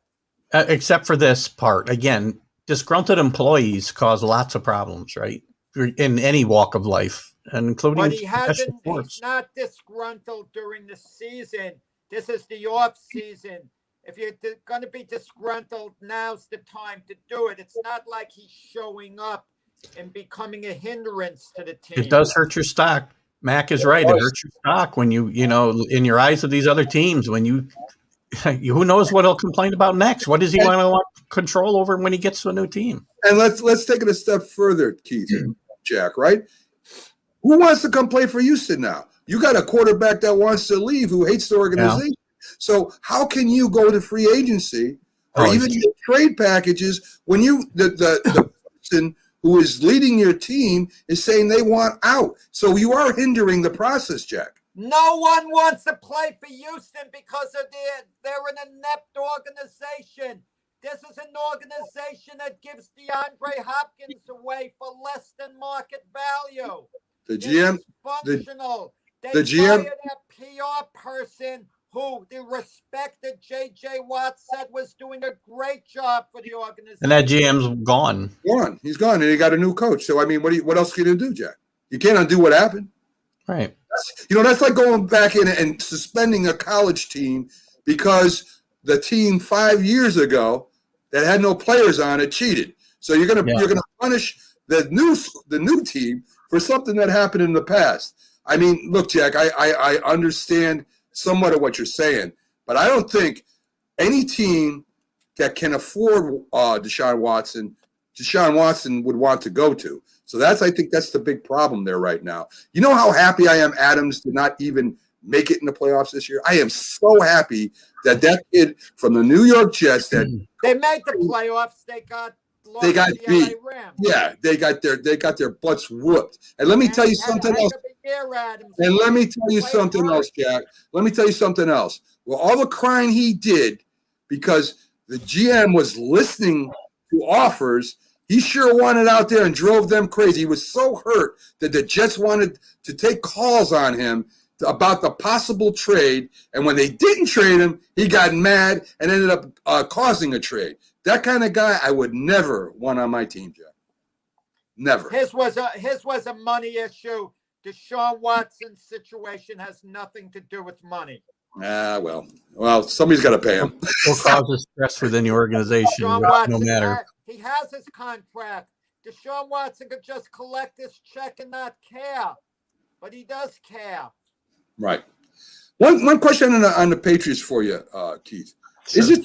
Is it time? I mean, honestly, and I'm not being no tongue in cheek and no, not trying to put a bad spin. I don't even know how I want to say it. But do you think maybe Belichick's time is over with the Patriots? Nope, I don't. I think people are selling Bill a little short. You know, it was a tough season with a lot of different factors. I mean, we didn't have a quarterback. He didn't handle that situation as well as he should have, for sure. But, you know, with COVID and everything else, there was a lot of things stacked against him. And it looks worse in hindsight because Tom Brady leaves and wins the Super Bowl, right? So, but Bill Belichick's time is not over. Bill Belichick, you got to remember, somebody mentioned a few weeks ago, it might have been Jack actually, that, you know, Belichick's never had to do a rebuild. And if I'm misquoting you, I apologize. But he did a rebuild in Cleveland and got the team to the playoffs. And things didn't go totally in the toilet there because of Bill Belichick. Let's remember that team was going through a whole season, his last season they knew they were going to Baltimore. Things were in disarray there, and it wasn't all Bill Belichick's fault. He did some things that he learned from, but he gets to a Patriot team that was on a way down. The way down that team was, and he tore it down and he rebuilt it. Kid, so he has been a rebuild before. He has not doing it a long time because he did it so well. 5 years at Cleveland, he made the playoffs 1 year out of 5, had a 36-44 record. It's funny. Team got better every year. Team got better every year the first 3 years, and things didn't start going downhill until Art Modell started talking about moving the team out of town. Just want to throw that out there. Well, Keith, I'm not. You know, it's funny. I'm not talking about Keith. I'm not talking about, you know, that as far as a coach. I'm talking about years somewhere. Okay, Bill Walsh once said 10 years is. Okay, you know what I'm saying? After 10 years, after a while, the message kind of is lost. You know what I mean? So that's why Bill Walsh retired. We saw Parcells move around quite a bit. We've seen, you know, even if you look at Pete Carroll, he's been there a long time now. Maybe it's time for a new coach, and not because Bill Belichick is not good anymore. Yeah, I'm saying because his time there might have expired. 20 years is a long time, Keith. So maybe it would be better for Bill Belichick, especially. I don't know about for the Patriots because I don't know who the hell they would get to replace him. But for Bill Belichick to go on and turn the page and start somewhere else new, and that's why I'm asking that. Nothing to do with his competency. Yeah, I just don't see that. I mean, he is. I think he's given so much to this. He's given so much of himself to this organization. I think he wants to see this retool, rebuild, whatever you want to call it, through. Because he doesn't think. I don't think he believes this is a 5-year process, a 3-year process. He thinks he's going to get this team back on the right track next year. Remember, you got a lot of guys coming back from who opted out last year on defense specifically. And Bill Belichick, to compare him to Bill Walsh, just to use your analogy, 2 different personalities. Bill Walsh was burned out. Part of it might have been the players stopped listening to him. But again, his personality and Bill Belichick's personality. No, Bill Walsh could have come back and coached the 49ers after that. Yeah. But there were issues with his wife. Her health was less than ideal. And he had to be there to take care of her, to stay with her. So it was like a personal issue there. I want to ask you this, Keith. Tom Brady supposedly is like a son to Robert Kraft. They're very fond of him, supposedly. Yeah. I don't know whether that's true or not, but that's what we hear. If that's the case, Robert Kraft was forced into a corner to choose between Belichick and Brady at the very end, and he had to side with Belichick. There was no choice. Seeing how much Tom Brady had left in the tank in him winning the Super Bowl with the Buccaneers, has that maybe put a little strain on the Kraft-Belichick relationship at the present time? I think there's probably more strain there than there has been previously, but I don't think it's, a chasm of any kind. I mean, this situation came up twice. Remember, it came up 4 years ago, whenever they traded Garoppolo to the 49ers. Bill wanted to jettison Tom then. He wanted to keep Garoppolo, and he won that time. And he won. Kraft won that time. Kraft, yeah.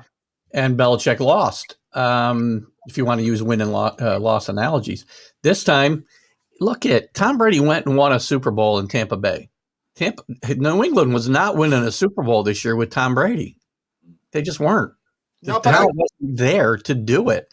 And for all parties, again, 3 years from now, 2 years from now, when Tom Brady's retired, because he's going to hit a wall sometime. I think He might go 5, 6. maybe he'll go till he's 100. I don't know, Jack. He might be playing. He'll be your age. I don't know, but Yeah, I mean, prove us all wrong. let me But tell you. You can't judge it on 1 year. Is my point.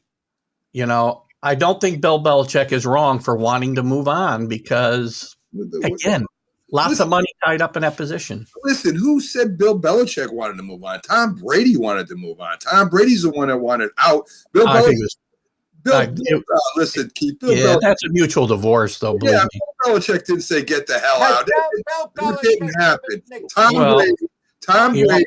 Tom Brady knew the Patriots were going nowhere.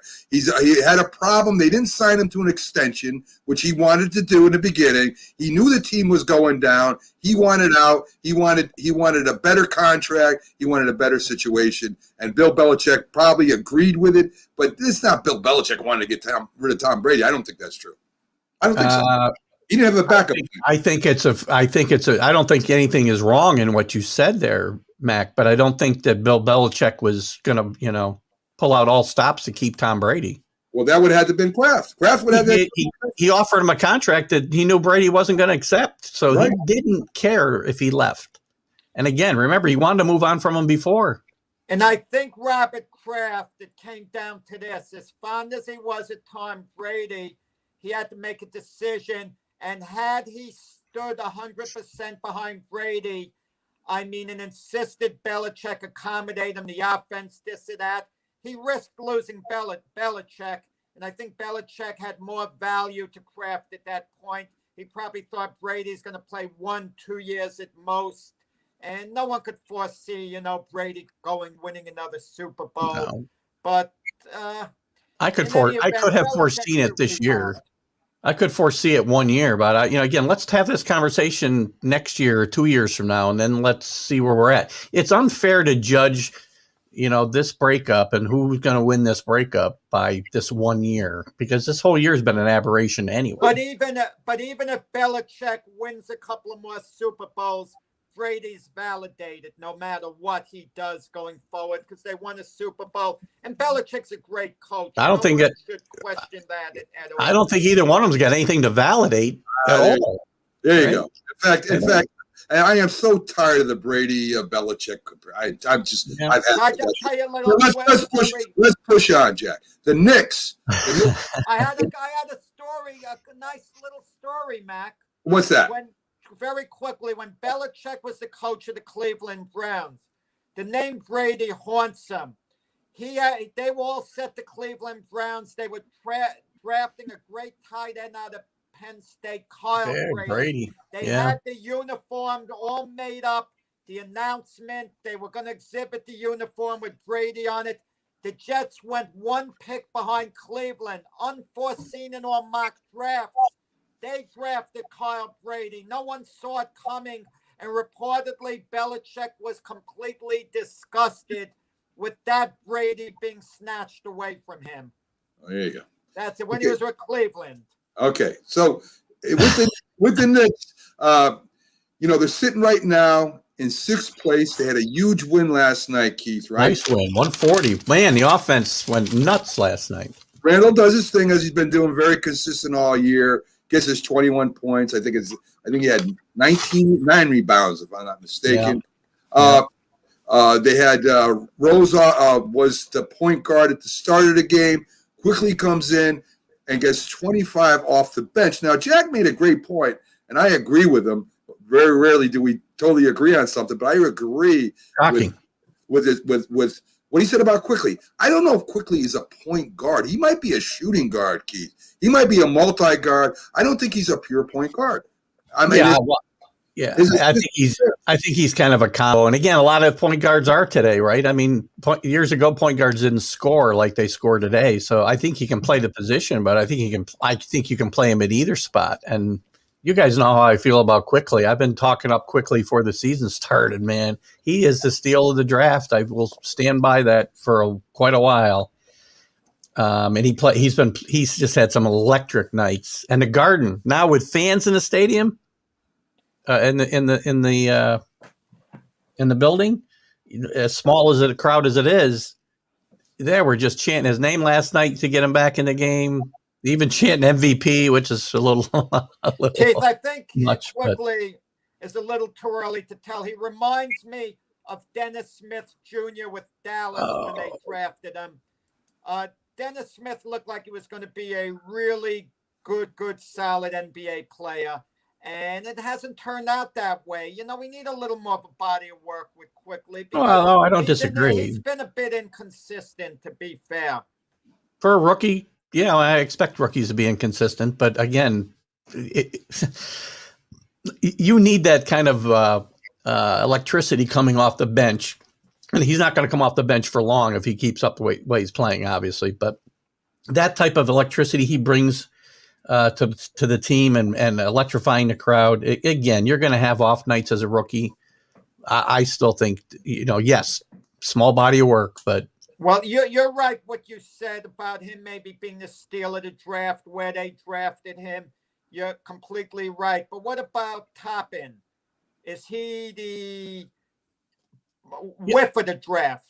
No, I don't think so. I think it's, again, just like it's too early for me to maybe be giving the hyperbole I am too quickly. It's way too early to write off top. And remember, he was hurt a lot early in the year. He's played much better recently, and I think you're going to see him more involved in the offense, especially with Robinson out. Unless they make a trade, I think you're going to see more of Toppin and Randall on the floor together.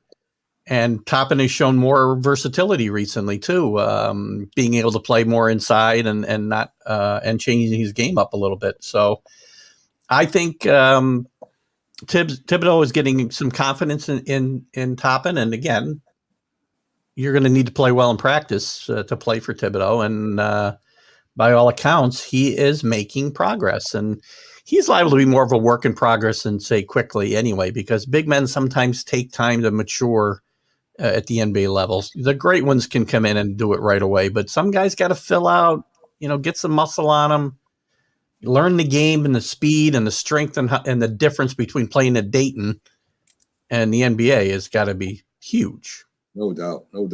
So I wouldn't write him off. I kind of like what the Knicks are doing. I wouldn't be surprised if they're near the top 6 at the end of the year if they do try to work out a trade to bring somebody in. I just hope that they don't give away any significant pieces. You bring up a good point, Mac, that the Knicks are kind of right now at a precarious place at 16 and 17, I think is the record, right? Yeah. Almost halfway through the season in playoff position.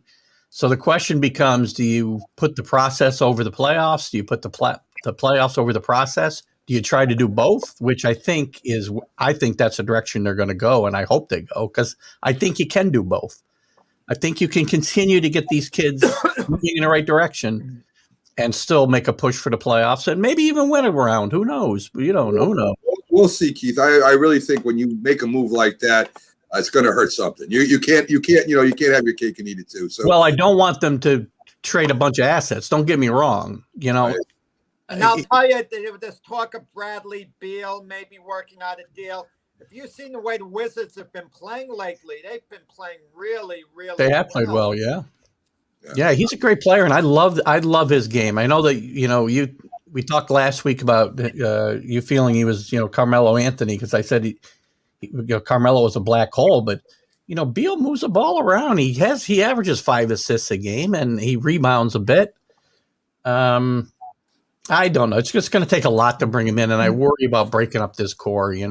There's rumors about Drummond at Cleveland as well, and to be honest with you, he's more likely to come in because might get him for a second-round draft pick, and the Knicks have about 4 of them or something. 100 of them, yeah.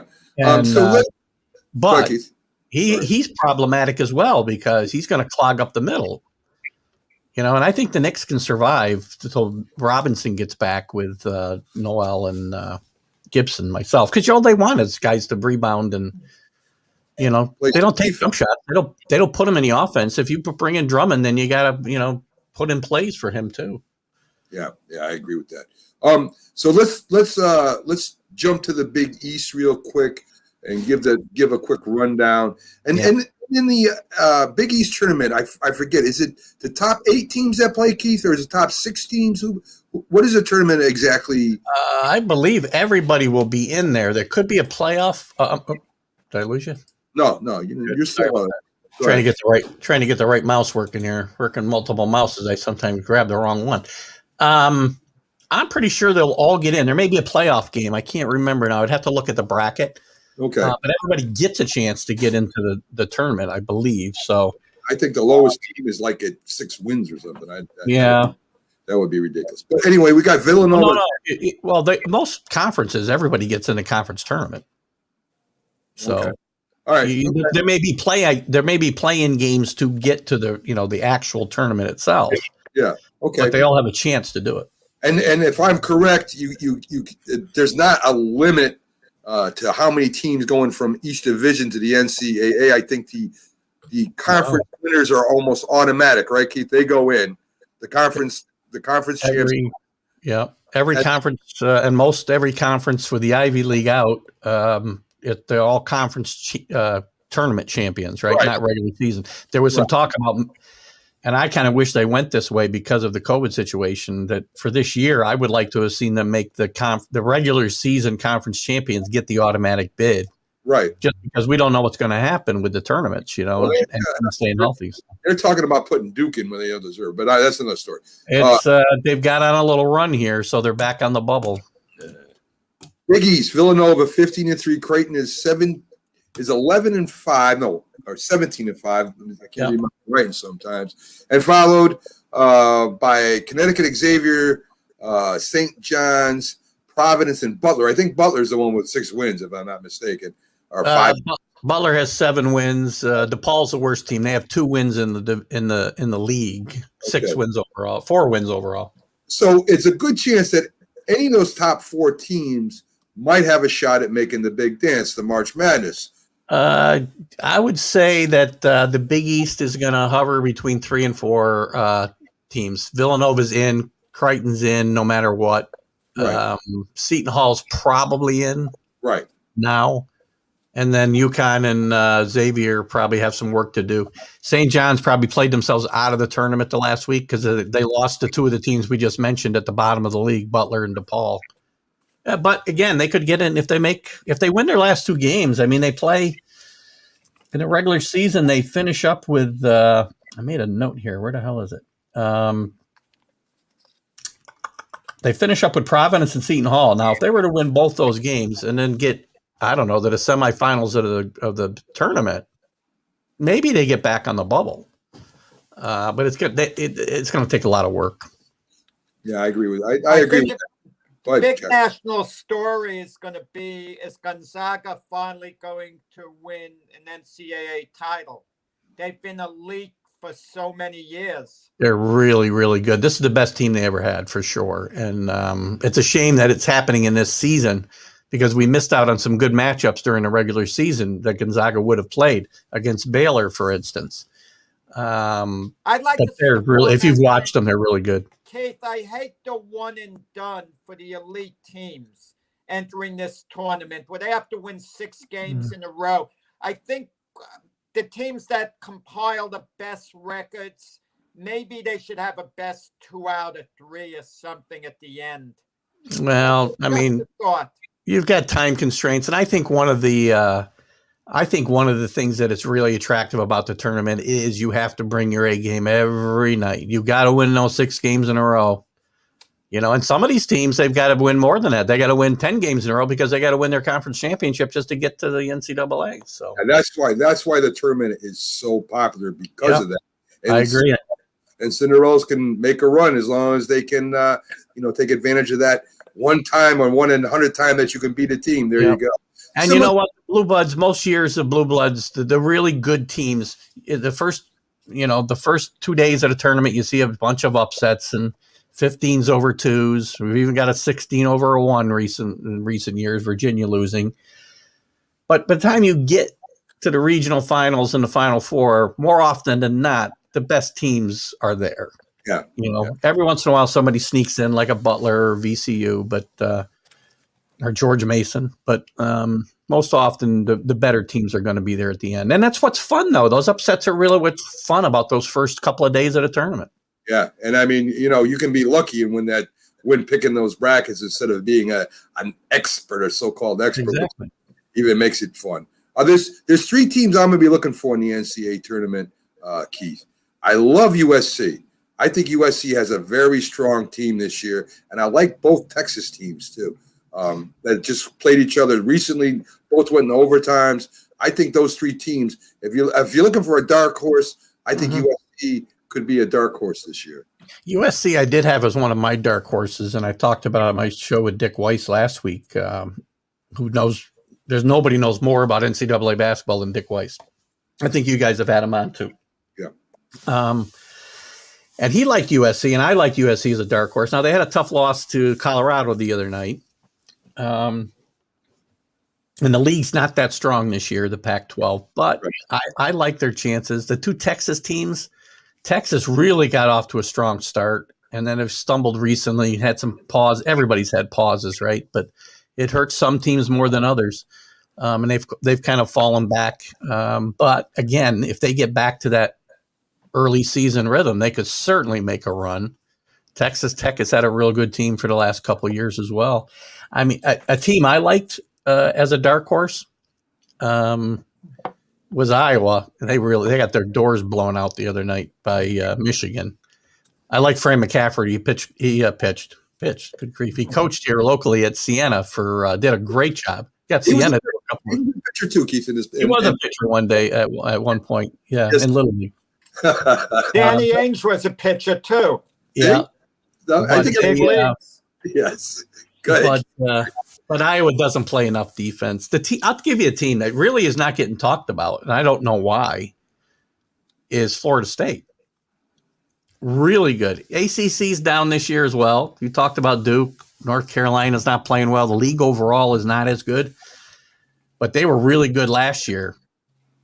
They're really playing well right now. Leonard Hamilton is a really good coach, and that's a team that I think is going to probably make. I think. Well, you got to see the brackets right before we really go too far in a limb. But that's a team I like, and it's really not a dark horse, but people really don't have them in their the conversation about the Final Four. Well, what we're going to do is we're going to take like $100 and we're going to let Jack pick the brackets for us, and we'll just let him submit it to whatever pool there is. And we got as much a chance of winning that as we do with any expert for sure. I'll admit, with the one and done, it's so much harder to predict what goes on. Don't complain about it. 4-year playoffs, 4-year players where they have a trend. You see the team developing, the nucleus, the chemistry. It's all out of whack the way it is. Yeah. Listen, I ran a pool for years at my work, and 2 years in a row, this woman won. And she didn't know anything about basketball. And all she did was take the team nicknames and say, a Blue Jay would get killed by a lion. And that's how she picked their games. And she ended up winning the pool 2 years in a row. There you go. So that's a great philosophy and a great tip, Keith, that you just provided everybody. Take the animal mascot. We bring nothing but deep analysis here, Max. Yes, we do. And the only problem is what happens if you have a team that's just like, the Heat or something like that, or the excitement? Well, I have to get back with her and find out her strategy on that. But please, we want some inside information on that, please. I'll dig in a little deeper on that. Thank you, Keith. Very thorough. Keith, thanks for coming in again. We love having you on every Friday. Can't wait to do these specials with you at Northeast Freeman Sports. So is Jack doing the Big East? Are you doing the Big East preview show with us, Jack? I might be traveling during that time. Oh, that's right. Max said that, right? Yeah, I'll be there for the NFL draft. Because I was going to give you a chance to talk about the fight a little bit that night. Call in. We'll let you talk about the fight a little bit. I mean, listen, maybe I You only get 5 minutes, though. I don't know. Can I link it on? I mean, well, let's wait and see. I mean, I know you have a number of guests, and it's like a team. Some are going to get cut, and I have a feeling I'm going to be put on the practice squad. I can watch the show, but I can't participate in it. Well, the problem is it's only a 2-hour show, Jack. I'm in the studio waiting to go on. Just in case someone drops out. Right. So Jack with his high technology and his technical experience can link up to anywhere, Keith. He really can. I assumed that he'd be able to figure it out. Yeah. So again, Keith, thanks again for coming on. Always enjoy having you on. You have a great weekend. And everybody go check out TGI Sports Talk with Keith Angle. Incredible show, incredible guests. We got some great guests coming up through March. I'm trying to get all guys who have played in the NCAA tournament or guys who played in the Big East tournament leading up to that. So we had Matt Bruss from St. John's today. I got Tony Red Bruin and Eric Sandifer from Syracuse. They were there for the kind of the beginning of the Big East conference. So, so that's great guests. Great, Keith. So check out TGI Sports, folks, when you get a shot. Keith, have a great weekend. I'm sure we'll be talking soon. Have a good one. You guys too. Take care. Take care, Keith. So there you go, Keith Angle with TGI Sports. Enjoy having him on. He has a lot of knowledge about a lot of sports, Jack, and has an incredible show over there. So we really enjoy having him over there. We can't take a break today, Jack, because we went a little long. So let's go ahead and finish up Ain't Gonna Happen, Jack. We started it. We couldn't get to it because what happened was Byron jumped in early, as he always does. And why are you blaming Byron, Mac? You were going off. It's supposed to be my segment. Ain't gonna happen. I said it ain't gonna happen, and then you started talking for a while about it. You want to blame Byron? You're right. You're 100. That's right. BST is sponsoring you, not me, Jack. So I'll keep in check this time. So let's get back to Ain't Gonna Happen, Jack. The NBA will change its logo, Jack. Gonna happen. How it's gonna happen, I don't know. But the NBA caves into societal pressure, and whether they should or not, I don't think it's a bad thing, but that's an issue for another time. Who they should put on the logo. Well, I think we discussed it on yesterday's show. I think Jerry West should stay on the logo, but he should have some company. I'll tell you, by all right, Magic and Bird should be on the logo because they meant more to the NBA taking off in modern times than anyone else. Michael Jordan should be on the logo. Kareem Abdul-Jabbar, social activist, should be on the logo. Bill Russell. Kobe Bryant, of course, you could add to the logo. But to just put Kobe Bryant to replace Jerry West, I think is flat out wrong, as much as emotional as we are over what happened to Kobe Bryant. Opening day, Jack, the Mets and Yankees both win. Ain't going to happen. I mean, who knows? Mac, it's only one game. If they're both going to play, odds are both won't win. That one of them is going to lose. I mean, what kind of question is that? Ain't going to happen. Two ace pitchers, Jack, DeGrom and Cole going for the Yankees and one going for the Mets. You still think both of them can? And the opponents will have their ace pitchers. Ain't going to happen. Okay. The Redskins make a big move before the trade deadline and get another quarterback, Jack.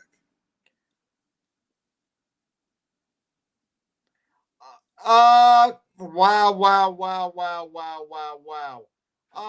Gonna happen. Alex Smith says he'd like to come back, but he has some discontent over how he was treated by the Red Sox before they knew he could play again.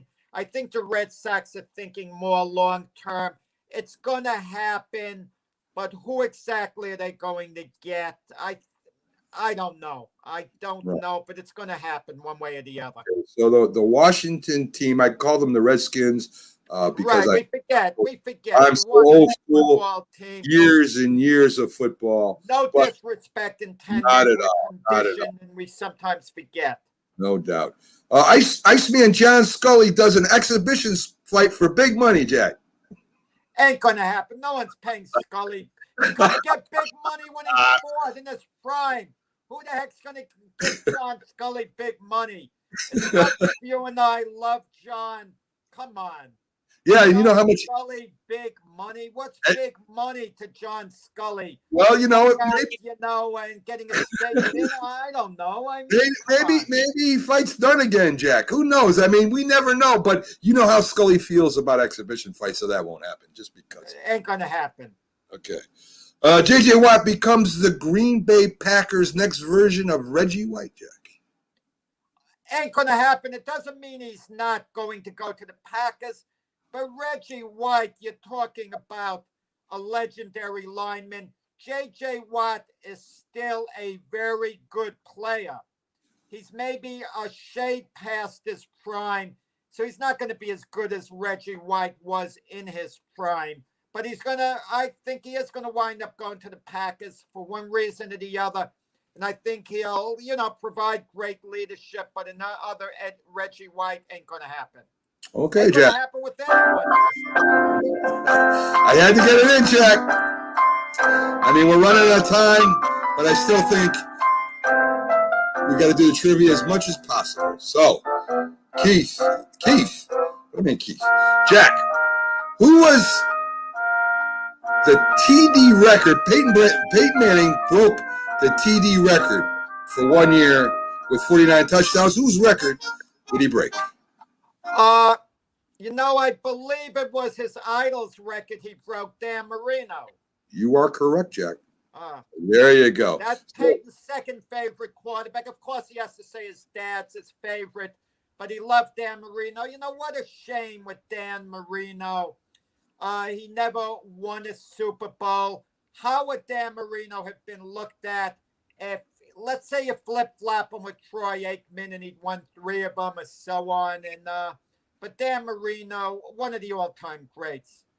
Well, Frankie came in. I guess he joined the show late because we talked about this. Oh, we talked about it, Frankie. You remind me of myself when I was young.